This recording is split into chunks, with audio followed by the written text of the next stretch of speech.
I hope you've been able to embrace some of the key messages that we've shared with you. First of all, not all fats are evil. Not all carbohydrates are bad. And to really look and feel your best, learn to enjoy these healthy foods. Nutritional balance can actually be achieved over multiple meals. And it's really smart to learn to savor and balance full-flavored, indulgent ingredients with lighter, more nutrient-rich foods like vegetables, grains, beans, and even legumes. We're going to be doing a lot of cooking today, especially when it comes to cooking principles throughout the day. Let's turn to Chef Bill to help us meet this challenge.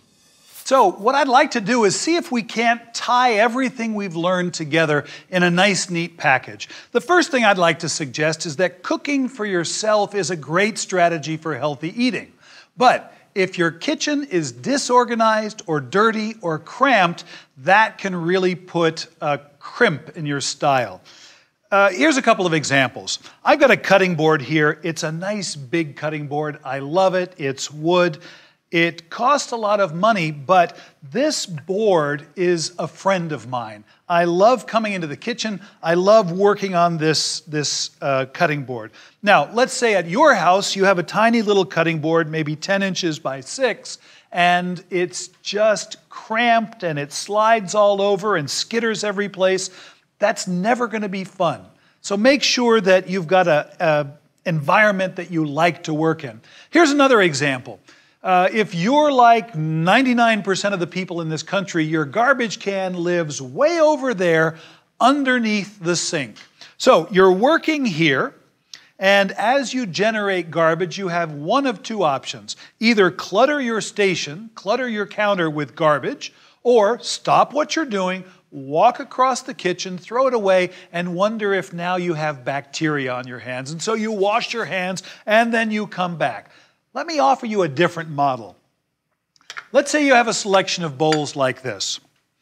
One of them you're going to put right by your cutting board, and you'll use that as a receptacle for all the waste you generate while you're working.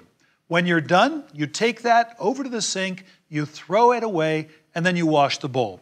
You have another bowl ready to accept all those things that you prepare. So when the vegetables are sliced and diced, likewise the fruit, it goes in here waiting for cooking. And then finally you take a bowl with you when you go to the refrigerator and you gather up the ingredients that you'll need for this particular cooking occasion.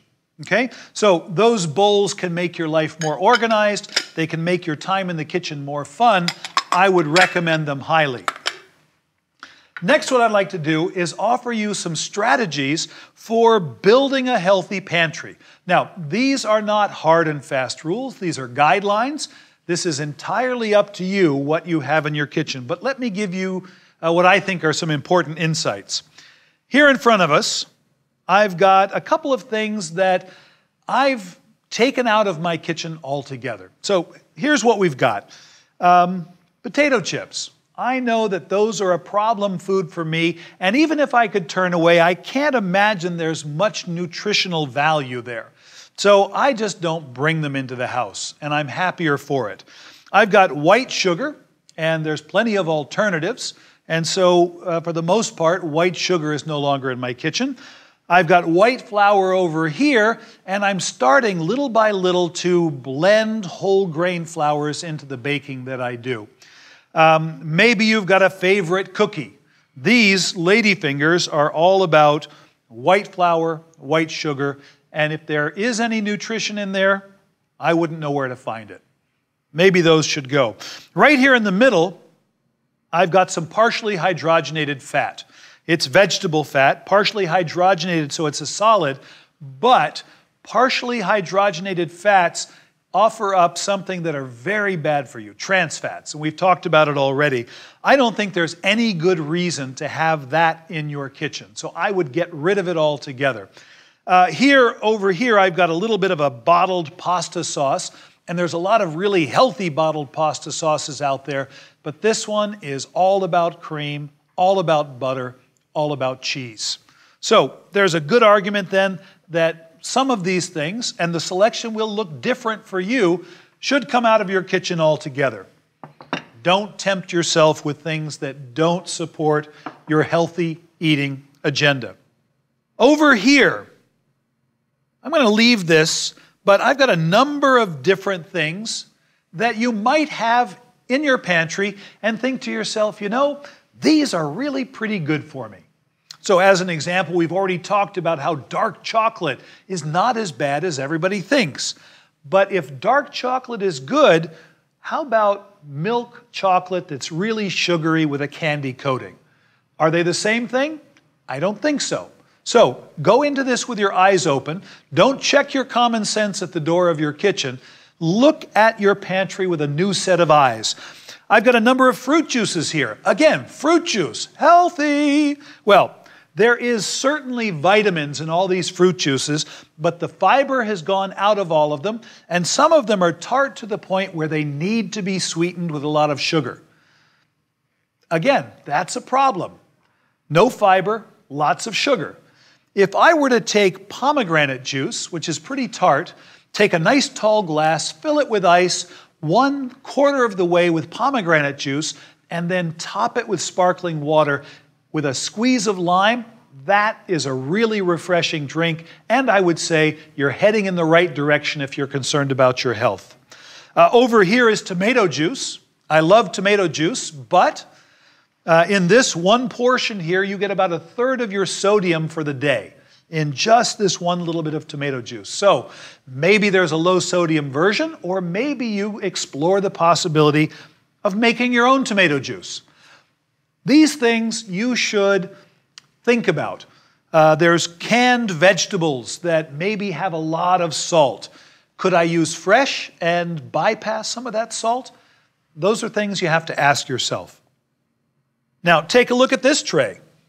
Here are things that I think you should feel great about having in your pantry. We've already spent a lot of time with nuts and dried beans, but nut butters, it's a great way to start a simple little breakfast. Here's some canned beans, already cooked, low sodium version so that I don't have to wait for the beans to cook. I've got some olives, which are a great addition to salads, maybe some marinated artichokes, and a couple of different cheeses that are full flavored so you don't have to use so much. I think that's a great idea. Add to that some healthy oils. It might be canola oil. It may be a really nice olive oil. It's possible that you have in your pantry a little chicken broth, low sodium chicken broth. It's a broth that you've tasted, you know you like it, and because you have it on hand and it's ready to go, you can cook very, very quickly and efficiently. Here is a glass of green tea. I bought a big bottle of it. I keep it in my refrigerator. I love it. It quenches my thirst. If I had that in my refrigerator, I would feel great, but you might also have some herb tea or green tea bags, and you can do it yourself for less money. Either way, I think this is a great idea. Quenching thirst is a pretty important consideration. So let's set these things aside. This is a tray that I'm going to call a tray full of flavor bombs. These are things that I like to have in my pantry because I know that I get a lot of flavor out of them, and it's flavor that I like without the downsides of too much saturated fat or too much sugar or other nutritional downsides. Things like a spice blend that I can add to a soup or put onto a piece of meat is a nice idea. I'm a big fan of anchovies, so I have some anchovies. Likewise, I've got some canned tuna packed in olive oil, which I love, but if calories are an issue, maybe just packed in spring water. Down here, I've got a nice chutney, and I take that and mix it into a vinaigrette, and I'm this close to a really great dressing for a chicken salad that has pineapple and a whole grain in it. Hot sauces. A great thing to add to eggs in the morning. Maybe that quesadilla that we made with eggs could have a really delicious hot sauce. Also a salsa down here. Spice pastes. These things I think you can have on hand, and they're really easy go-to ideas for quick meals.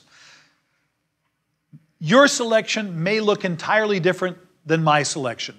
Connie's selection may look entirely different than my selection. I talked with her earlier and she said, you know, I always have pesto in my pantry. I always have marinated artichokes and whole grain pasta. And I know in 20 minutes I can put a nice meal on the table. One last tray. Let's take a look at it. This is representative of what you might have in your freezer.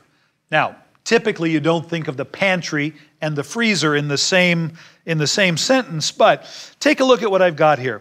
Here is a frozen chicken breast, and I froze it singly, not a big pack, but I broke the pack down so that I can take one chicken breast out and very, very quickly thaw it and it's ready to go. Make sure you label it, make sure you date it, okay? I open a can of tomato paste and I put it into an ice cube tray so that I can pop out just a little bit of tomato paste and I don't have to waste the whole can. Here's some leftovers. I've got a little mole sauce that I made. This with whole grain rice and some beans would make a great meal with a chicken leg and a salad on the side. This is a romesco sauce that I could turn into a vinaigrette, and that would go on grilled vegetables so well. These are just ideas, but hopefully they've been helpful.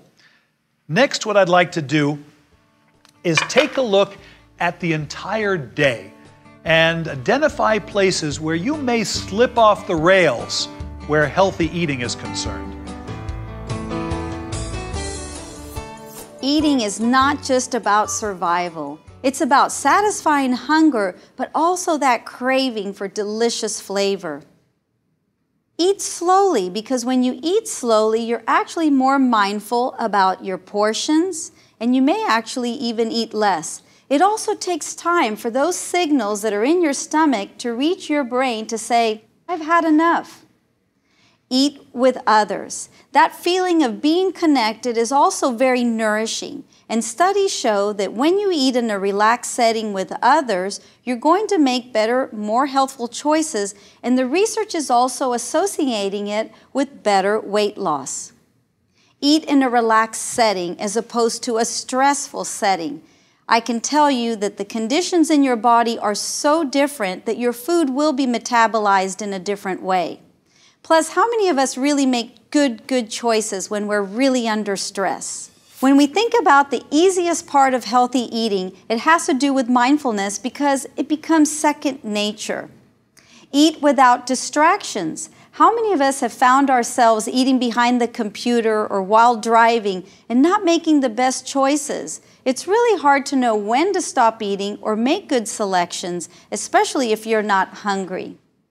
It may be surprising for you to know that 20% of the original content of vitamins and minerals has decreased in our foods. So the bottom line is really making every calorie count with nutrient-rich choices. Let's look to Chef Bill for making those calories count with some smart cooking techniques for the entire day.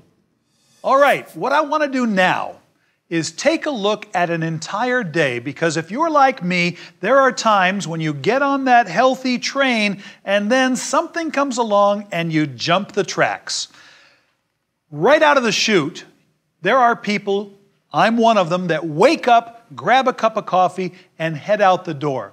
But think about this for a second. You have fasted for at least 8 hours, if not more. Your reserves are low, and if you don't replace those reserves, chances are you'll crave food, any food, in short order. And that's when you start to grab for things like the closest donut or the bagel or a stack of pancakes, you name it. So what can you do so that you've got food ready to go? One idea I'd like to share with you is that whole grain cereals are really terrific. They can take a long time to cook, sometimes 30, 45 minutes, but you can cook them ahead and then they reheat very easily. So early in the week, you make a big batch of whole grain cereal, and then you bring out and reheat a little bit each day, and you vary the garnishes so that it doesn't seem like the same thing. One day, for instance, you may serve it with yogurt and berries, and the next day it's apples and cinnamon and toasted pecans. The day after that, how about some pears and almonds and a little bit of vanilla yogurt? It's a great idea. So you've got that as a go-to, but what about this? You wake up and you say, you know, I've had it with cereal for right now, or I love it, but I don't have the time. I'm going to show you a really quick smoothie that you can make, and you can put it into a to-go cup and walk out the door and eat it on your way to work. So in the blender already, I've got some yogurt here on the bottom. I've got some berries, both raspberries and blueberries, sort of superfoods. I put a nice ripe banana for sweetness, and I'm going to add some oats to this blender. I've got raw oats, and I like actually using raw oats, but if you have in the refrigerator some cooked cereal already, a couple of tablespoons of that might give you some nice complex carbohydrates. So in goes the oats. I'm going to add just a couple of walnuts for the good quality fat in them, and if you have it on hand, some toasted flaxseed. Now, if your fruit is really ripe, you may not need this next ingredient, but I've got some organic frozen orange juice concentrate in the freezer. It's open. I usually go in and grab a tablespoon or two and add it to the blender. And then either soy milk or almond milk. Finally, if you like this really cold, which I do, I put in just a couple of ice cubes. Make sure the lid's on tight.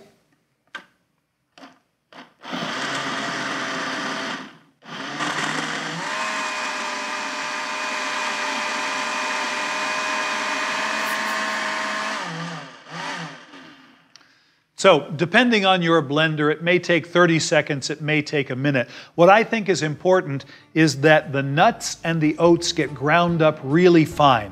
Once you've got that done, it goes into a glass, and you are ready to head out the door.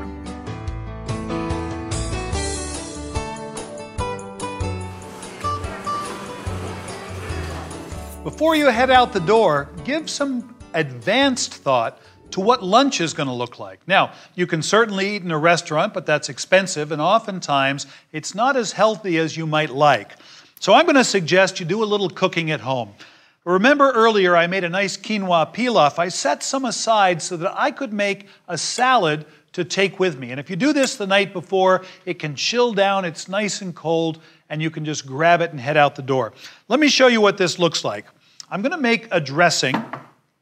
And I want this to be an Asian chicken salad. So we made a vinaigrette already, but I'm going to show you a variation on the theme. It starts with some mustard, some ginger, and some garlic. Those three things go in. And I'm going to add some rice wine vinegar.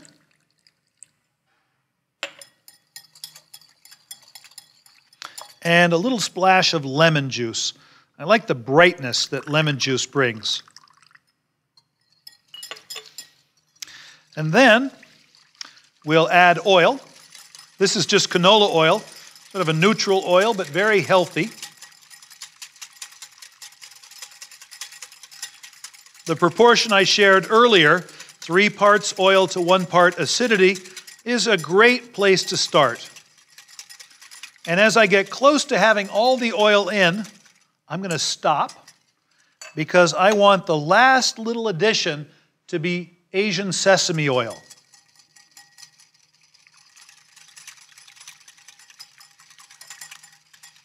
Already I can smell that. No salt in here yet. How about a little bit of soy sauce?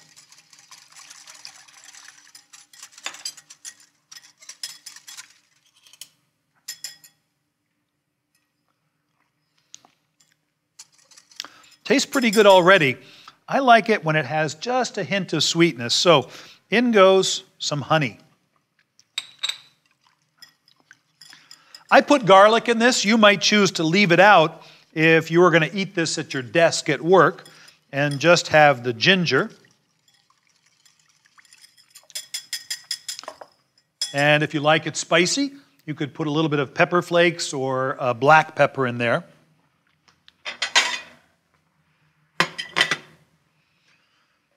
So let's see what the rest of this salad's going to look like. I have a little bit of chicken that was cooked. I just shred it, and it goes right on in. A nice selection of vegetables. Taste the rainbow, huh? All different colors of vegetables. So here's some cilantro, asparagus tips that have been cooked, a nice thin sliced celery stalk, little pieces of red pepper. There is edamame, so we've got grains and beans together. That protein from a vegetable source supplementing the chicken, and then some green onions, scallions, that I cut on a bias.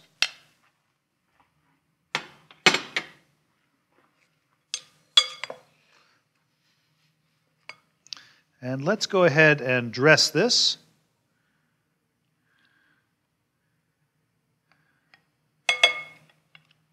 Having made this dressing, put the rest of it in a little bottle and put it in your refrigerator. It's there waiting for you. It'll keep easily for a month.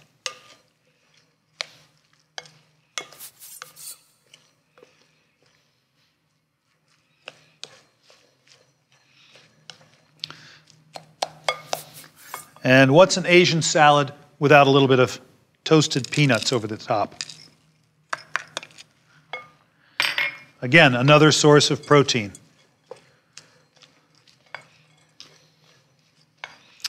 That's all we're going to do. And what I'd like to show you is the way it may appear for dinner tonight.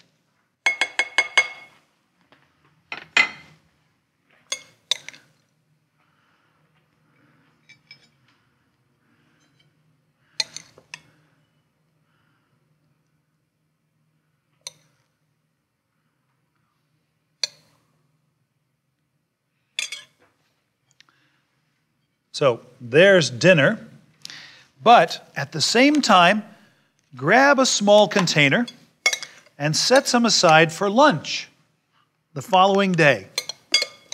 Here's a lunchbox. I'm going to put this quinoa chicken salad in the bottom. And I've got a bottle of water that I threw in the freezer a day ago. It's frozen solid, and I'm going to use that to keep this cold the entire time that I'm busy working in the morning.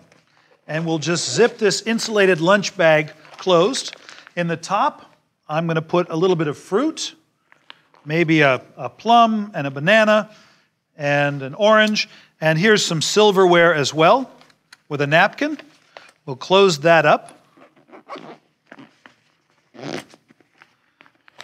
Maybe we don't get the orange today. And that's ready to go as well. So 2 meals, 1 preparation session in the kitchen, and I'm repurposing some grain that I made a day ago. You're well on the way.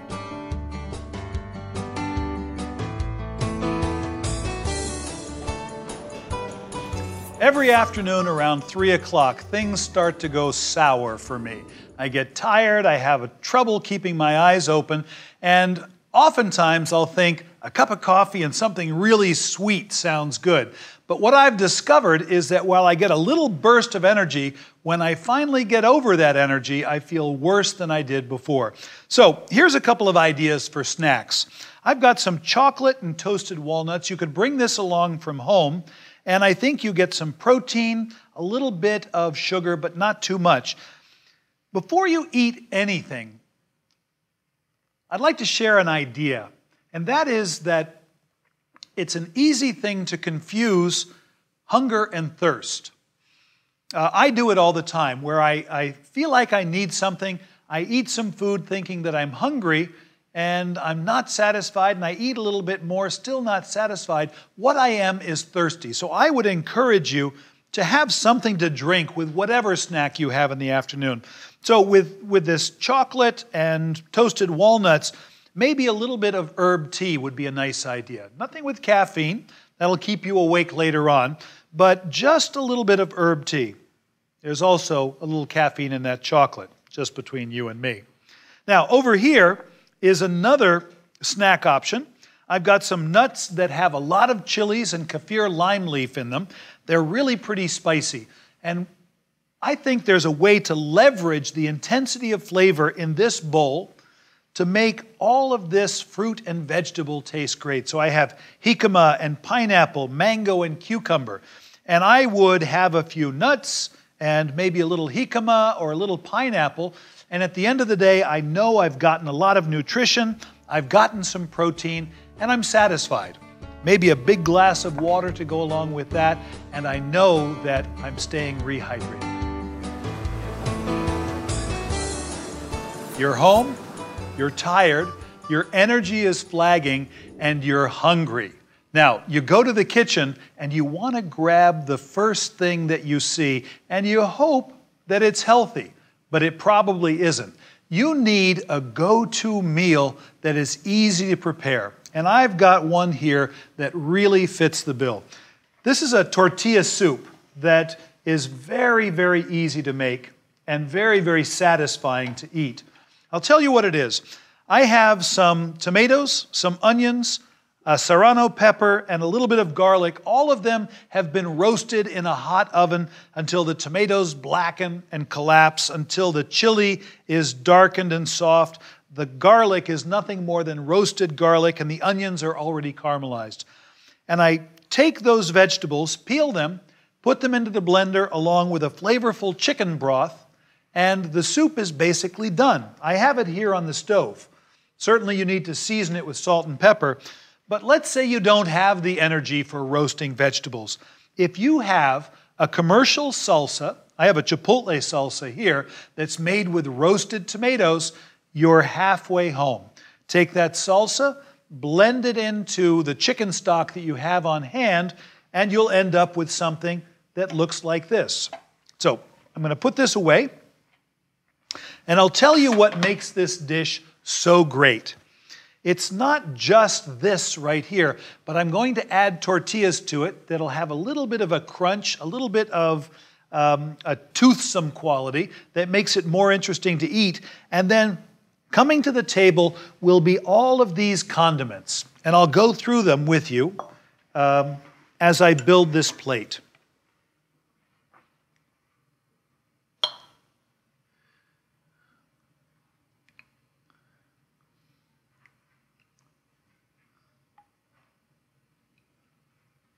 All right, we begin with the soup. And then I take tortilla strips that have been fried and add those to the soup. Next, I'm going to take some oregano. This is Mexican oregano, dried oregano. I love it because it makes this soup so aromatic. A little bit of lime. And usually what I do is just squeeze this into the soup. And if I'm home alone, I just put that right into the soup as well. If you like it spicy, you can add some extra chilies to it.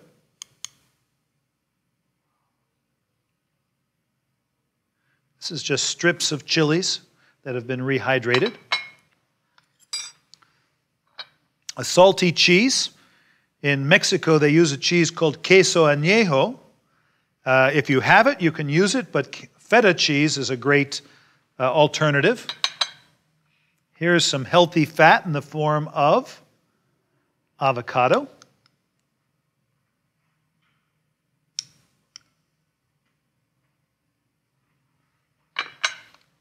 And then some fresh cilantro.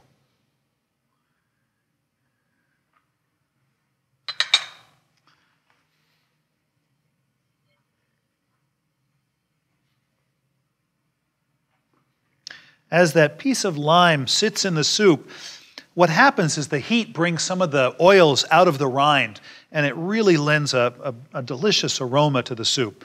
So you take that to the table. You can take this along and let people make the soup taste the way they like it. I would have something to drink. What I have here is a little licuados or refresco. This is pomegranate juice with ice and sparkling water and a few extra trips on the side so that if you want to add some more to the soup, you're ready to go. This will get you through dinner. A quick thought. In some people's mind, dinner has to be a big production. It has to be a salad or a soup, plus an entree, plus a dessert. But I think what you may discover is that this soup is so satisfying, and you can tailor-make it to your own taste, that by the time you're done, stop for a second, and in a mindful way, ask yourself if you're not satisfied. And if you are, push away from the table and just relax.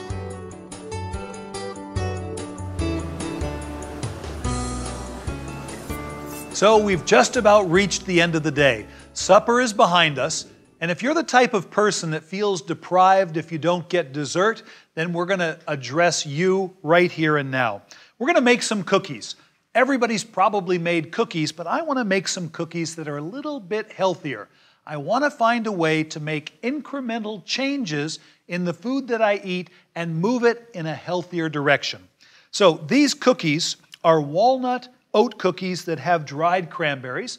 Likely you've made cookies before, but let me just walk you through what I did here. I took all the dry ingredients and brought them together. So toasted walnuts, a lot of them. This is a white whole wheat flour that behaves very, very well in all of your baking recipes. Then I have a lot of rolled oats, probably twice as many rolled oats as the amount of flour. Baking soda, salt, cinnamon, and nutmeg. Mix all the dry ingredients together, set them aside. And then cream the butter with sugar. I've got white and brown sugar. Add the eggs one at a time. Flavor that with a little bit of vanilla. And then finally, we're going to add the dry goods to the creamed butter and fold in some dried cranberries. So let me set this aside. Once that's done, you'll have a batter that is fairly stiff, and I portioned some out onto a cookie sheet right here, just so that you know with all the whole grains, these cookies don't spread quite the way you might expect. So I make a point of just pressing them down with dampened fingers. And these are going to bake for about 12 minutes in an oven at 350 degrees. Keep your eye on them. Let me move those back. And here's what we end up with. Now, the thing I love about these cookies, because I made them myself, I know the ingredients that went in there. I have an awareness of that. And when I taste them, I can taste those things that I know are good for me. I'm not saying they taste healthy in a bad way, but instead in sort of a mindful way. When I eat these cookies, I know I'm doing something good for myself. When you think about healthy eating is really all about understanding the science and then finding a way to make that science taste good.